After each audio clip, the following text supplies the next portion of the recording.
I wanted to just explain to you a story, and I also want to just use it as an example of a Mark Quartile type church. So, who are Mark Quartile? They're a really helpful bunch. They are born from their mother's wombs wanting to help people, be friendly, social, and that's who they are. But they form these kind of churches. Obviously, they're a born again Matthew, Mark's, Luke's, and John's. But if they don't get born again, this is the type of thing that happens. And I say this because Diana is one of my friends, whatever her real name is, but her Facebook name is Diana. So she experienced this type of thing in a modern Methodist church in America. So let's go through some of the things, because it's sort of interesting, and I hope you realise. Look, we're talking about the 60s, some of these things, so 60s and early 70s. So I hope you realise I have had time to process bitterness and all these things. I'm just being objective now. I'm just saying what happens with the Mark Gospel, because it's a really good type of example. All quartiles, by the way, all quartiles are not good on their own.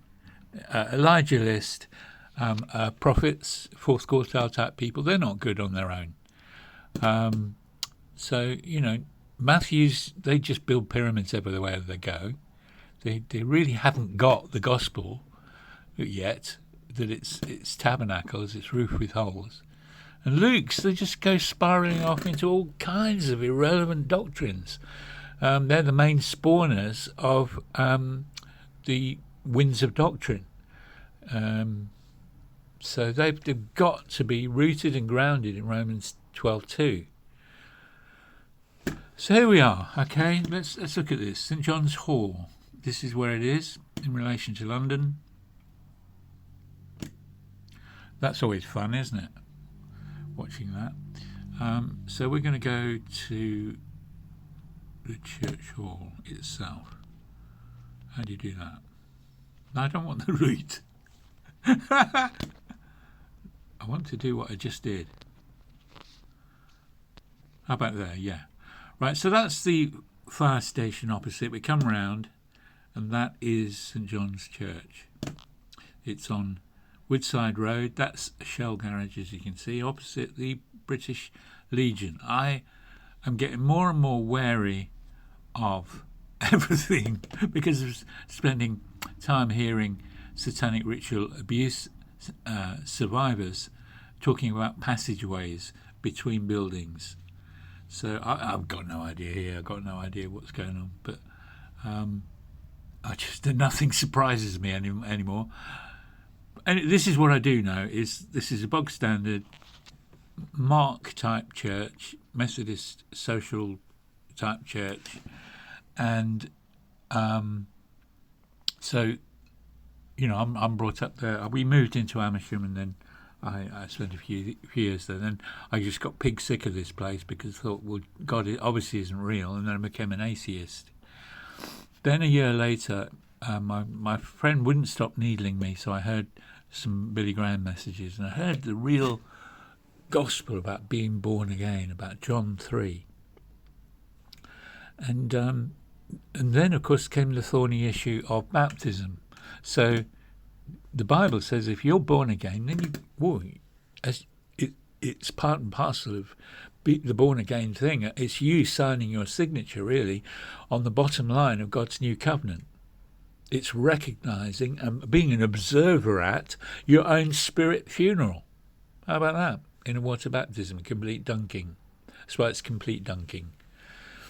And so the minister, who is one particular minister here, he's not the one here now, said if I got baptised in water, that would negate my Ghanaian infant baptism, and therefore I wouldn't be welcome in the church.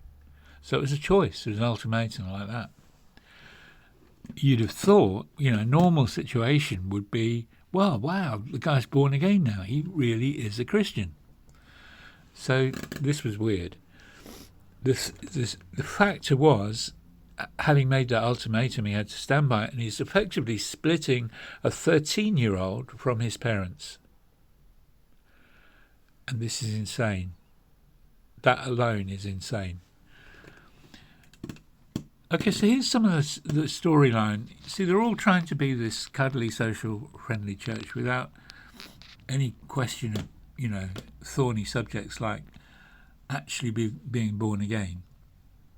And the youth things, I've shared this before. There were 2 youth pastors. There were 2 spouses, 2 sets of spouses who were youth leaders. And they fell in love with each other diagonally. So that means each partner wanted to marry the other partner. And they went ahead.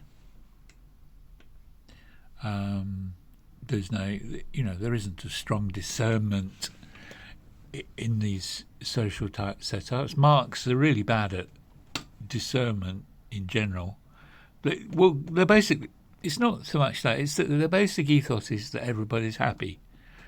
That's the Mark ethos. And they are purposed and made that way. They are the cherub face of Ezekiel 10, I think it is. Chapter 10. So the 4 living faces, there are different descriptions of Marks. Sometimes they're described as stolid workers in the sense of an ox face. Sometimes, project completers and all this. But sometimes they're the cherub face. They're the Sam Ganges in Lord of the Rings. But the drawback with this always having a love switch on is that they don't, especially non-born again ones, never confront people about the actual gospel, which is that we must receive new life from heaven. We've got to literally have a switch in our inner being that's being born again. And they won't do that. And they don't like confronting people. As long as people are happy, they'll marry each couple again, diagonally. And so they did. But then, of course, they can't bear the responsibility afterwards for not being discerning enough. So, in actual fact, things broke down with the second partners. Certainly one did. And because she couldn't go back. That was it. I think she felt trapped. The children were sort of now scattered between the 2 marriages. And this one desperate woman threw herself under an Amersham train just behind, just to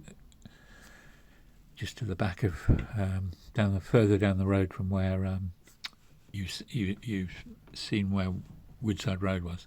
So, and of course, this is when the Mark whole ethos of being loving and friendly and cuddly just breaks down. And let me talk about that, because there is a phrase called God is not mocked.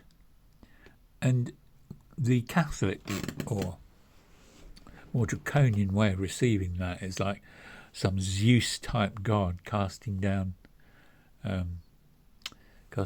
judgments. And Norman Grubb's book, Yes, I Am, is very good. What is wrath? The chapter on what is wrath. Because the fact is, things work themselves out because sin works itself out, and it's awful. The results are terrible. But it's not like God throwing judgment down in he doesn't need to. The Genesis 3 condition is that bad. Has repercussions. They're awful, that all of us know about. So this is what's wrong with the Mark way of being. They're not. There's no discipline. They are the typical guardian reader. We grew up with all wearing corduroy and everything's all cuddly and nice and do what you want and as long as you're happy. And that's why you cannot allow a whole denomination to be run by Marks.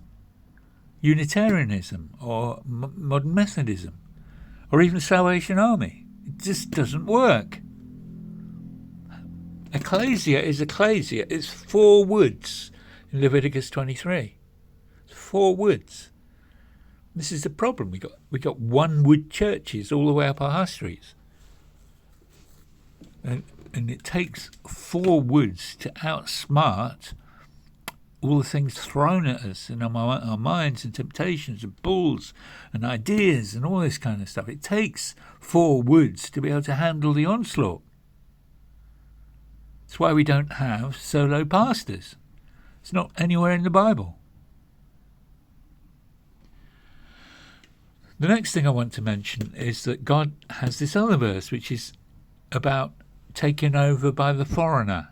If we don't press ahead, well, this was to the Jews, particularly in Deuteronomy, but it's true as a principle. If the people who are given the facilities and given the blessings don't make use of them, don't act faithfully with them, then the foreigner, whoever that may be, come in and they take over. It's the diligent shall rule. And the people that come meet in this hall, and I think they've moved on now, are the Church of the Redeemed.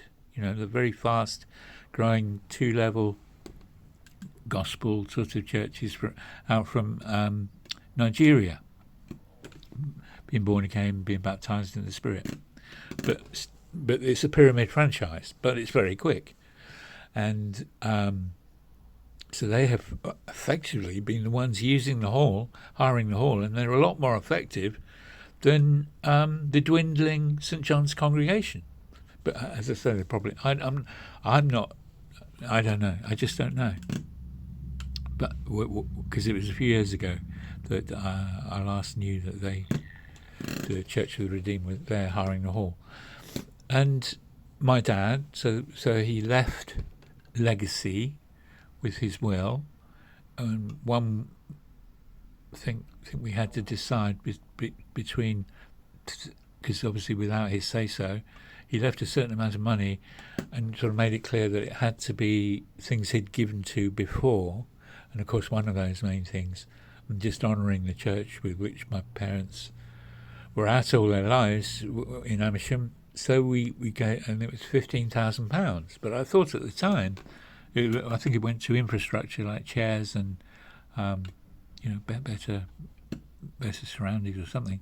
But whatever it's used for, I was thinking at the time, this is a lesson in futility. I mean, that represents half of my dad's annual salary as a teacher, isn't it? Something like that, or wherever it was when he finished. It's a lot of money, 15,000 quid. It's going to chairs that probably will never benefit the Methodist Church much because it's going down the drain. And I'm saying all this as an objective lesson for the very church that Diana was in, and all the Methodist and Unitarian churches that are just nicey, and they're just saying, I'll say it to Steve Chalk. If Steve Chalk is just about being a nicey, relational social church, it's not going to work. It's not going to happen. We have to have the presence of God. We have to have a clean circumcision of the heart coming through the Holy Spirit, and the clarity in the Spirit. And we've got now to the stage where we just have this nice mushy music of songs from around 1990 to 2000. Feel good music. It's equivalent to holy place, if you like. It's not the holiest place. It's not revival presence. It's kind of a mush. You feel that God's love. You feel some of the foundations of the Bible, of the gospel, Romans 3-5. But it's not dealing with where you're at. Where we're all at is Genesis 3. We're still living on the blooming Genesis 3 platform. It's the only reason we have to, spend a bit of time readjusting ourselves back in when we start praising the Lord, is because we haven't learned yet. Christ is our soul life. I'm not sure Steve Chalk knows that. Christ is now become our soul life. We have died. It's not I who live. So This is a big thing, especially for Marx. It's a special thing for Marx. And this is their fruit. If you leave Marx to their own devices, this is their fruit. I mean, this is great building, this. So much could have happened in this building. Yet no, as soon as one of their members becomes a born-again Christian, they're giving these stupid things about baptism and then dividing a 13-year-old off from their parents, whereas they'll perfectly happily remarry couples diagonally and then watch all the fallout. Isn't that ridiculous? But that's what Marx are. They're trying so hard to be friendly to everybody, but they miss they miss God.